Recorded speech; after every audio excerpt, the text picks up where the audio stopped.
எங்கே அப்பாஸ் இல்லையா சார்? இங்கே இருக்காங்க. அங்கே நீங்கள் 2 பேரும் அதான் அவங்கள இங்கே வச்சுருக்கோம். ஆடை வெட்டுற மாதிரி ஒன்று வச்சுருக்கோம். இதுக்கு நீங்கள் டிஸ்கவுண்ட் இப்போயே கொடுக்கணும். நீங்கள் மறிக்கொண்டு நீங்கள் நினச்சிக்கிட்டு இருக்காதீங்க. அது யாருன்னு கேளுங்க. எனக்கு என்னமோ அதில் சந்தேகமாக இருக்குது. நீ கேளுக்கா, நீ இப்படி சிரிச்சிட்டே இருக்காத. நான் ஒன்று வந்து எல்லா தடவையும் சப்போர்ட் பண்ண முடியுமா? 30 புக்கு 40 கூட வாங்கிக்கோங்க. 30 வேறு புக்கு யாரெல்லாம் வாங்க. உங்களுக்கு வந்து ஸ்டால் வெளியில் இருக்குது. அதுக்கு நான் விளம்பரம் பண்ணுறேன் பாருங்கள். 500 ரூபா கொடுப்பீங்களா? எவ்வளோ சார்? சார் என்ன வாயை திறக்க மாட்டீங்க? கொடுக்குறேன்ட்டாங்க. போய் நம்ம வாங்கிடலாம்.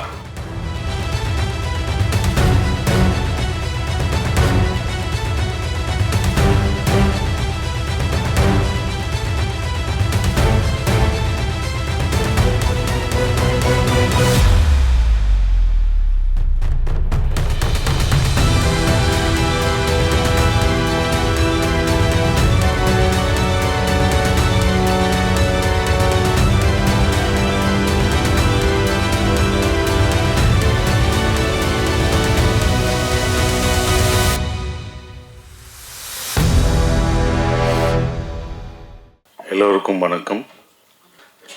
என்ன பேசுகிறேன்னு தெரியல. ஏன்னா அவங்க புக்கு அப்படி வச்சும்போதே எல்லாம் மறந்துருச்சு. அக்கா வந்து அதுக்குள்ளே ஒன்றுன்னா வச்சு பண்ணாங்க.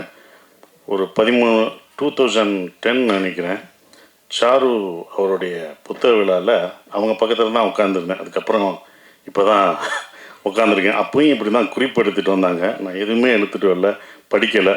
திரும்பி பார்த்தேன். அதிலே பயம் வந்துருச்சு. இந்த தடவை நான் புத்தகத்தை படிச்சுட்டு வந்தேன். அன்னைக்கு அவங்ககிட்ட இருந்து கற்றுக்கிட்ட ஒரே ஒரு விஷயம், புத்தக விழா போனால் புத்தகத்தை படிச்சிடணுன்றத அப்போ நான் எடுத்துக்கிட்டேன். அதுக்கப்புறம் நான் அதை படிச்சுட்டு போகிற விஷயம். வந்த எல்லாருக்கும் நன்றி. எல்லாருமே வந்தது கடைசி நிமிஷத்தில் தான் சரவணன் சொன்னார், எல்லாருக்கும் சொன்னாருன்றீங்க. ஆனால் ஏன் உங்கள் எல்லாத்தையும் சொன்னான்னா, நீங்கள் தான் சொன்னால் வருவீங்க. அவர் கூப்பிட்டா வரக்கூடிய ஆள், நண்பர்கள் எல்லாருமே நீங்கள் தான். அதனால தான் உங்களை வேகமாக அந்த இதில் கூப்பிட்டாரு. அவர் தனக்குன்னு எதுவுமே கேட்கவே மாட்டார். அண்ணன் கோபாலனை வீட்டில் போய் அவர் ரொம்ப நேரம் பேசிகிட்டு இருந்தார். நான் ஃபோன் அடித்தேன், சரவணன் அவரை கூப்பிட்டீங்களா? இல்லை, வேறு பேசியிருக்கீங்க. கூப்பிடுங்க, இன்னைக்கு இப்போ ஃபங்க்ஷன் கூப்பிடுங்கன்னா கூப்பிட மாட்டேன்ட்டார். ஃபோனை கொடுங்க, நானாவது அவரை கூப்பிட்றேன் அப்படின்னு சொல்லி அப்புறம் சார்கிட்ட நான் தான் கூப்பிட்டேன். நான் தான் சார் உங்களை அழைச்சேன். அவரை நான் தான் அழைச்சேன். அண்ணா அதுக்கு தானே வந்திருக்காரு. இல்லை, நாங்கள் வேறு கதை பேசுகிறோமே. புத்தகம் ரிலீஸா எப்போ? அண்ணா இன்னைக்கு 3 அதை சொல்ல தானே வந்தவர் வேறு கதையாக பேசிகிட்டு இருக்கார். கடைசி வரைக்கும் சொல்ல, நான் சொல்லாட்டி அப்படியே வந்திருப்பார். தனக்காக எதையும் கேட்க மாட்டார், மற்றவங்களுக்காக கேட்குறது தான் சரவணன். அதுதான் உண்மை. அப்புறம் இந்த புத்தக விலை நான் கண்டிப்பாக எல்லா இதுலேயும் போய் சொல்கிறது தான், விலையை குறைங்க, டிஸ்கவுண்ட் கொடுங்க அப்படின்னு. 550ன்னு வச்சுருக்கீங்க, 500 ரூபானா ஈஸியாக நாங்கள் கொடுத்துடலாம். அதை எங்கே அப்பாஸ் இல்லையா சார்? இங்கே இருக்காங்க. அங்கே நீங்கள் 2 பேரும் அதான் அவங்கள இங்கே வச்சுருக்கோம். ஆடை வெட்டுற மாதிரி ஒன்று வச்சுருக்கோம். இதுக்கு நீங்கள் டிஸ்கவுண்ட் இப்போயே கொடுக்கணும். ஏன்னா நான் என்ன சொல்லிட்டேன்னா, டிஸ்கவுண்ட் கொடுக்குறாங்கன்னு எங்கள் மாமா புத்தக கடை வச்சுருக்கார் மதுரையில். மீனாட்சி புத்தக நிலையம் வச்சுருக்கார். மாப்பிள்ளை நான் வர முடியாது, என்னால் வர முடியாதுப்பா, எனக்கு புத்தக வேலையெல்லாம் இருக்குது, இன்றைக்கி புத்தக எக்ஸிபிஷன், வர முடியாது மாப்பிள்ளைன்னு அருணாச்சலம் மாமா சொன்னார்.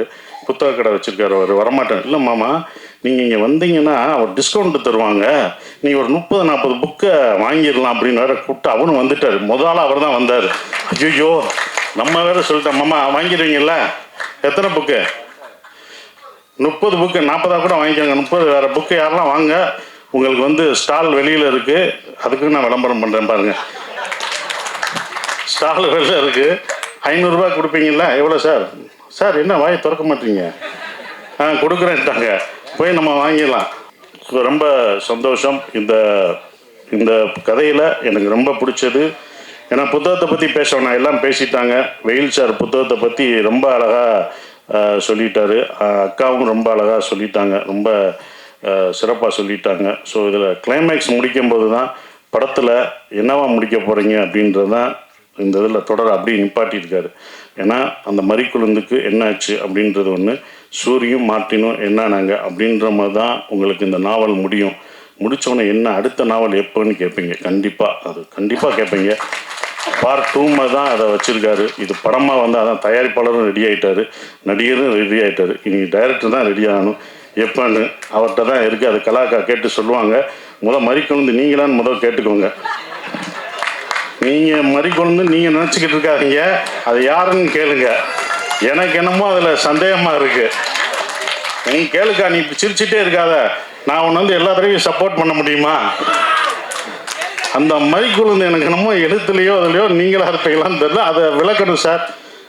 அது நீ கலாவை நினச்சுன்னு என்கிட்ட கதைலாம் விடக்கூடாது.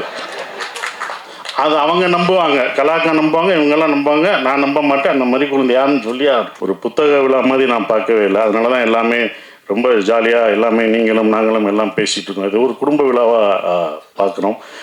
சரவணன் என்றைக்கும் வெற்றி பெறணும், அதுதான் எனக்கு. அதுக்கு நான் எப்போதும் உறுதுணையாக இருப்பேன். நல்ல நல்ல படங்கள் இந்த மாதிரி கமர்ஷியல் நாள் வச்சுருக்காரு, எடுத்து விடுங்க. ஸோ வந்த எல்லாருக்கும் என்னுடைய நன்றியை தெரிவிச்சுக்கிறேன். நண்பர்கள் எல்லாருக்கும், வந்த மேடையில் வந்த எல்லாருக்குமே நான் நன்றியை தெரிவிச்சுக்கிறேன். Thank you very much. ரொம்ப